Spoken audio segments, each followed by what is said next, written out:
All right, good morning, folks. My name is Abdullah Snowbar. I'm the executive director for the DMZ. We have a number of founders from across Toronto, Niagara, and Innisfil joining this morning, so welcome to everybody.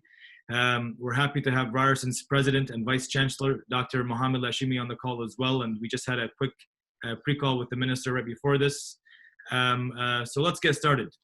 The federal government has done a great job at providing support for crisis-hit industries and businesses. As we think about the end of this pandemic, we know that Canada will need innovators to navigate and increasingly uncertain times. With this in mind, we are so happy to have the Honorable Mary Ng, Canada's Minister for Small Business, Export Promotion and International Trade, on this call to discuss Canada's startup ecosystem and how the federal government is really investing so much in tech and innovation for the long term. So a quick bio on Minister Ng. She became the first elected member of Parliament for Markham Thornhill in April 2017. Minister Ng was then appointed to Cabinet in 2018 as Minister for Small Business and Export Promotion. After being successfully re-elected in 2019, she became Canada's Minister of Small Business, Export Promotion and International Trade.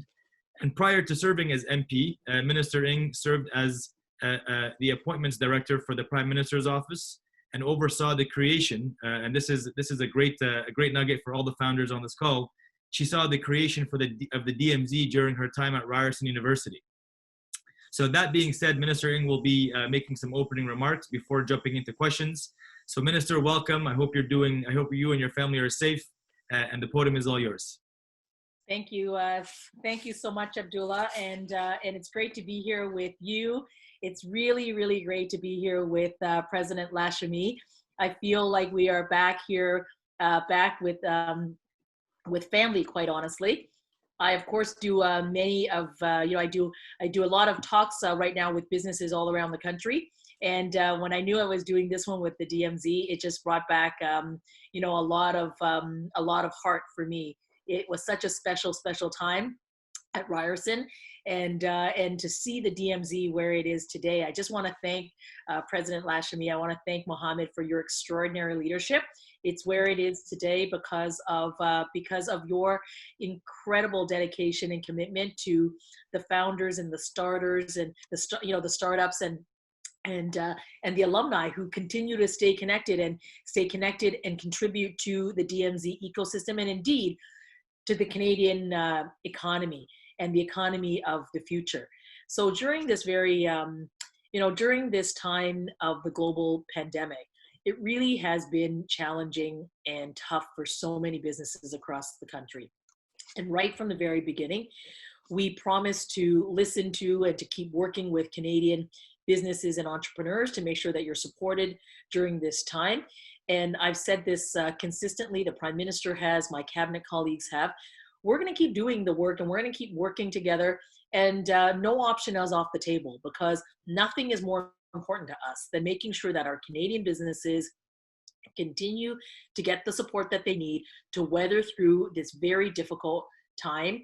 This crisis is unprecedented. It is global, and we need to do everything we can to ensure the health and safety of Canadians, and indeed help our businesses weather through this.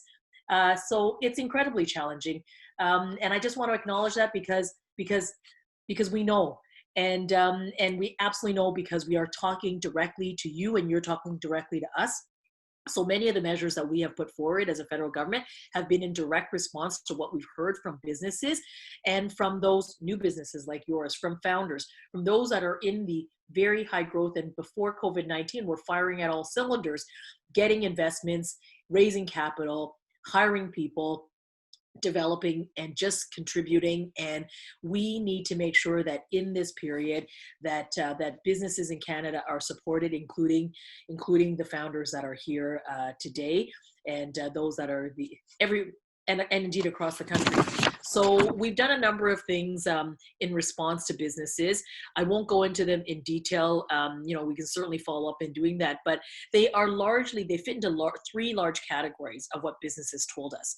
We need to be able to keep our teams together, because nothing is more important to us in the recovery or even in weathering this storm than having the people who are our teams, because we've built this together and we're growing together, and we got to be able to keep them together. That's why we introduced the wage subsidy, the Canada Emergency Wage Subsidy, so that we can pay 75% of those salaries for companies. I know that for the high growth companies that they didn't meet our initial 30% reduction in revenue, which of course many companies, trust me, many companies do meet that. But that's why we then introduced a feature like the IRAP solution for companies like yours, so that we can accommodate for that through a different, through a different mechanism. We also heard from businesses that they needed capital. I mean, everybody has non-deferrable expenses. I mean, these are your hard expenses, whether they are, that salary cost, whether it is rental costs, whether it's your, whether it's your insurance or your utilities, right? Like, you're bearing these costs, they're fixed.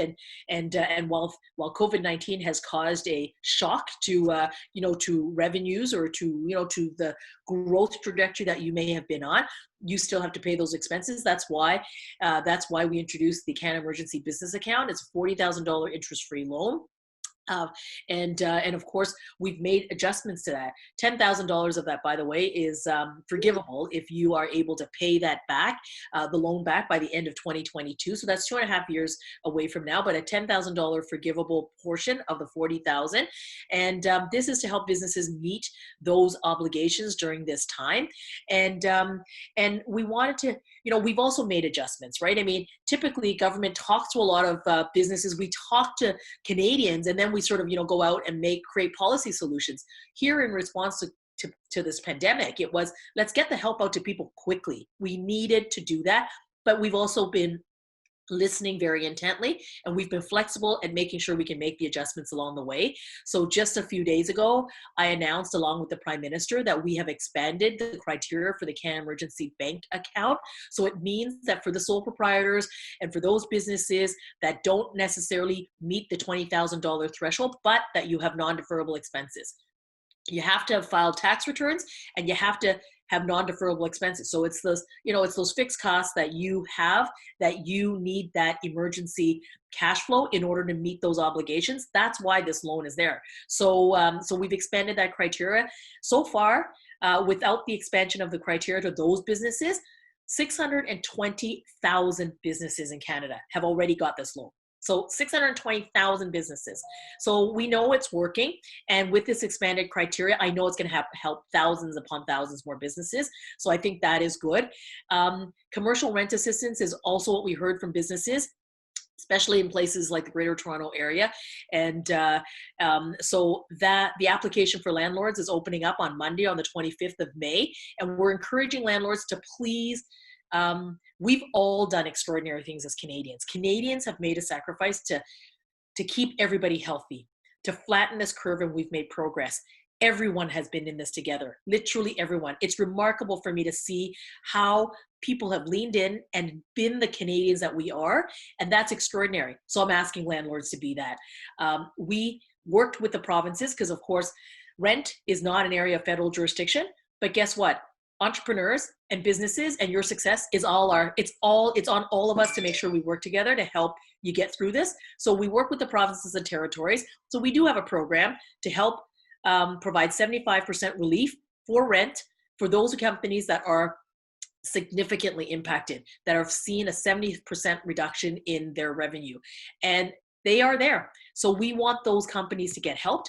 And that's what this rent assistance support is about.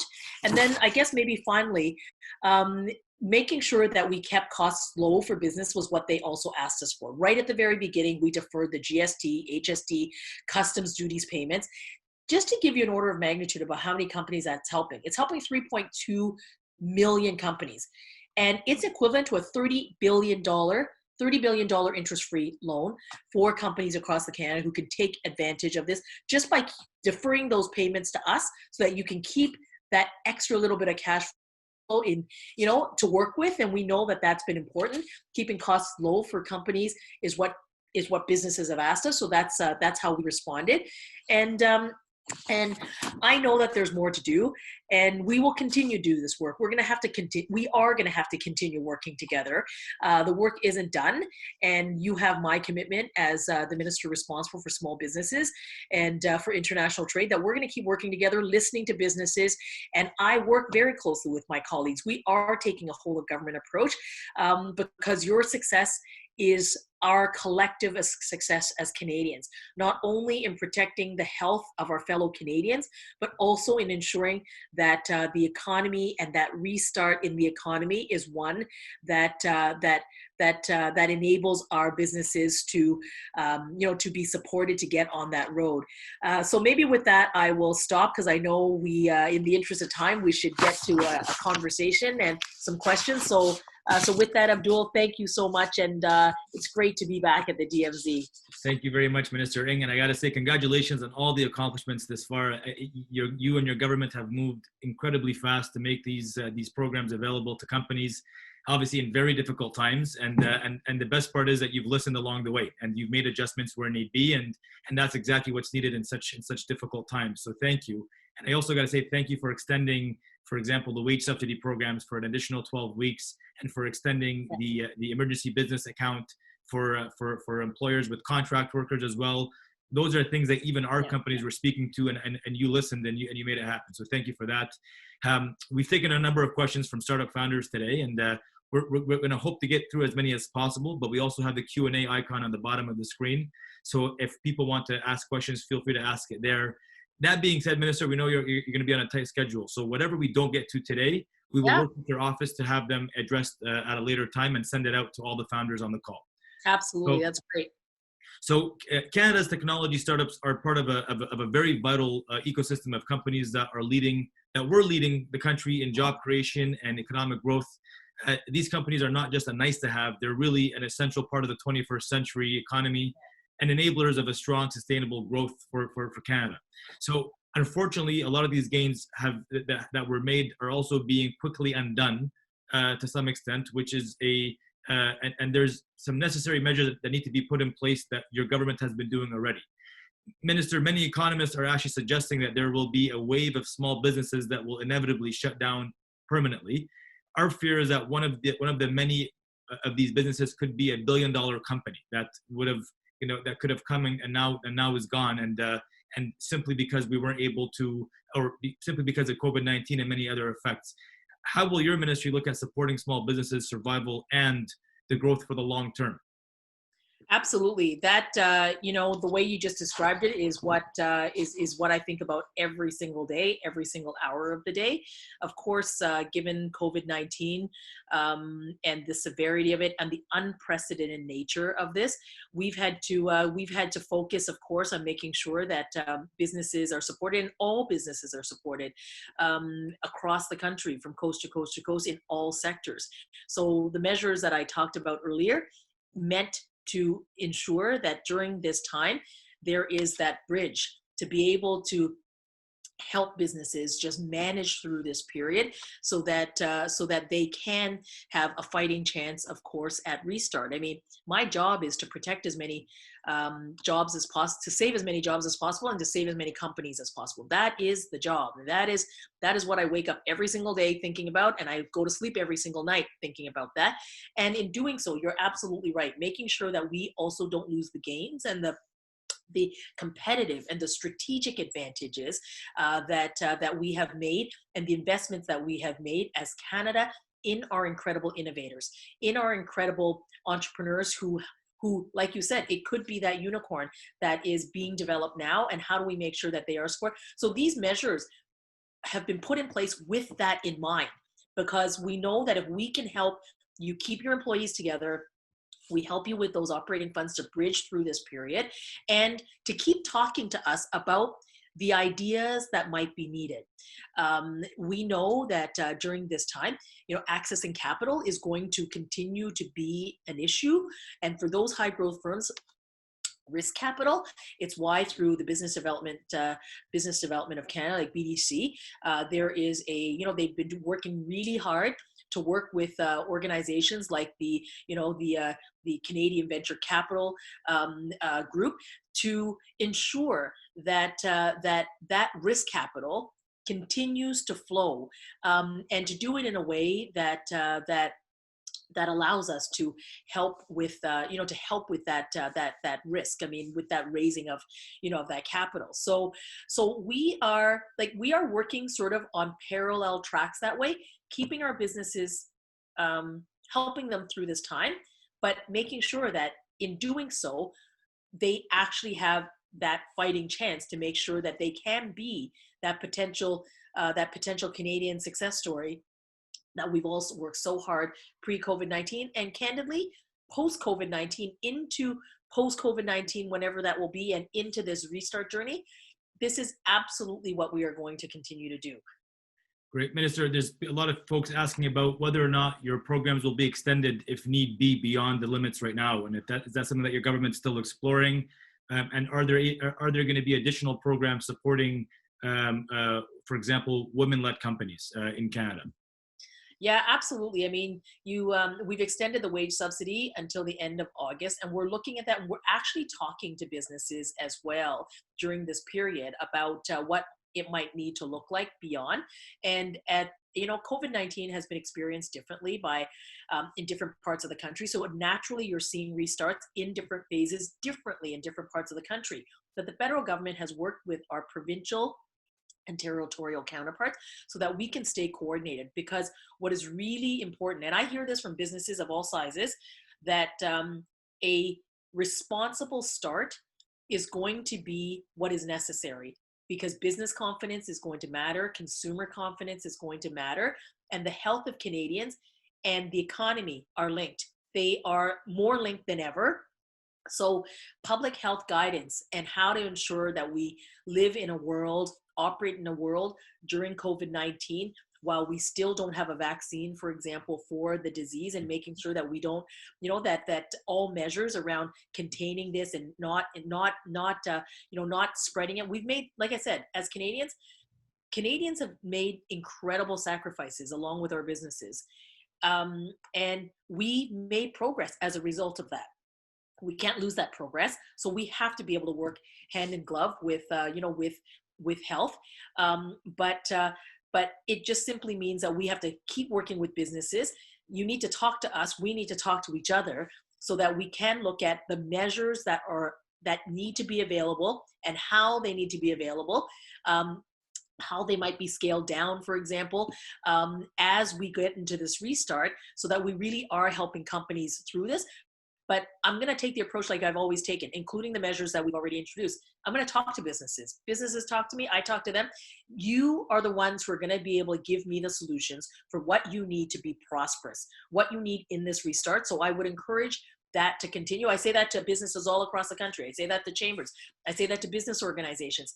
I don't do this in a vacuum. I do it together with you so that our responses can be the most responsive to you. Amazing, Minister. On that part, just in supporting companies and all the great work that you've done, and with everything that we've learned through COVID-19 pandemic, what needs to be changed with the procurement process to make it easier for small businesses and startups in particular to work with the government? And what are some of the best practices that have been picked up by the federal government in regards to procurement through this pandemic itself? Well, you and I certainly have had conversations about this sort of over a lot. And that has been sort of one of the sticking points. I mean, to help Canadian companies scale up. When you have major purchasers like the Government of Canada or governments or big institutions, what role can they play in making sure that we can actually have a hand in helping Canadian businesses grow by getting that big first order? That's how, I remember having these conversations at the DMZ way back, and these are not new conversations. This is really, how do you help Canadian companies not only start up, but how do you scale them? And, and as the International Trade Minister, we are creating solutions that absolutely are solutions for the globe. And we have a lot of advantages in Canada. We have access to markets in Asia Pacific, here in North America, in Europe, through the European Union, and in many, many places around the world. And making sure, but accessing them requires a level of scale for our Canadian businesses. And I think procurement is one solution to doing that. One of the things that is really heartened and incredible. And this is the work that my colleague, Minister Baines, which, is also not someone who's new to Ryerson or to the DMZ, but Minister Baines has been working incredibly hard at the Made in Canada solution, where, the call to Canadian businesses to help in the fight against COVID-19. It is to, Canada's plan to mobilize industry. Small and medium-sized businesses, but businesses of all sizes, stood up. They stood up in this fight. And what's the fight? To create protective personal equipment, medical supplies, something we already have, expertise on the one hand, but we also have the manufacturing capability because of the strength that we have in Canada, and particularly in Ontario. So companies, thousands upon thousands have stood up, retooled, and they are creating production capability. And the Government of Canada is procuring this. So this is a real live test case, I suppose, of how the Government of Canada is working directly with Canadian businesses of all sizes so that we can procure. We can be that customer. The other thing we did before COVID-19 was actually create an integrated market in health procurement. So this is, so for me as the small business minister, funding the Can Health Network, the creation of the Can Health Network, it's an integrated market. It's a procurement of Canadian medical services, supplies, technology, so that major hospitals and health authorities across the country can be the purchaser of Canadian-made technology in the healthcare space. And this is, again, the effort of procuring, but also it's more than procuring. It's being able to work together on what the solutions are. You have the need on the one side, and you have those that are actually creating the solutions in our Canadian innovative SMEs. But how do you get them into those big procuring? And it's not, typically, big organization writes an RFP, and it isn't going to be the Canadian startup or the Canadian small and medium-sized company that will be the bidder, right? So this is actually putting some real design thinking into it and some real investment into it to make sure that we have the structures that are going to be the enabling structures to procure and help Canadian companies start up. And when they do so with that kind of scale, I take them internationally so that they can access those global customers, 1.5 billion customers. Those are trade agreements, they exist. And we're not going to let COVID-19, by the way, be the excuse where we're going to stop trading, where we put up protectionist measures, where we put up those barriers. We're going to continue to advocate. Canada takes a leadership role to make sure that those markets continue to be open for our Canadian companies. Thank you, Minister. And I love the fact that you're putting that as a priority and making sure that Canadians are never left behind in a shadow. So this is really good. And I'm conscious of time, and I know this is one of many that we will be hosting with you, and I can assure you that. I want to say that we will hopefully continue hosting you on a virtual level, but also when we go back to the new normal and we're back to physical spaces, I want to, on behalf of the University of Mohammed, and I spoke to you about this, but we'd love to have you in the space again, back to home. It's your home. And I know that there's a lot of questions that we weren't able to get to. And one of the people asked, how do we get a hold of you, and kind of ask you the right questions.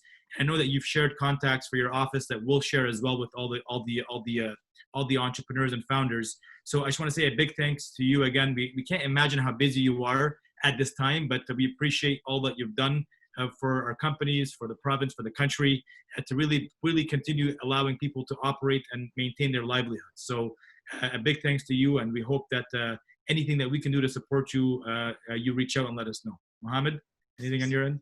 Thank you so much. Big thank you, Minister, and continue to do the excellent work that you are doing for all Canadians. Thank you so much. Thank you, Mohammed. Thank you, Abdullah. And thank you for all the entrepreneurs that are here. Keep doing what you're doing and keep your spirits up. I didn't talk about women entrepreneurs. I'm keeping a very close eye to make sure that you are supported. Ryerson, of course, leads the Women's Knowledge Network with an entire consortium around the country. And we just made sure that our ecosystems are additionally supported with additional funding so they can support female entrepreneurs. We're going to keep doing that work. So thank you so much. Thank you very much. You. All the best. Have a wonderful day. Take care. See you. Thanks so much. Have a good day. Bye. Thank you.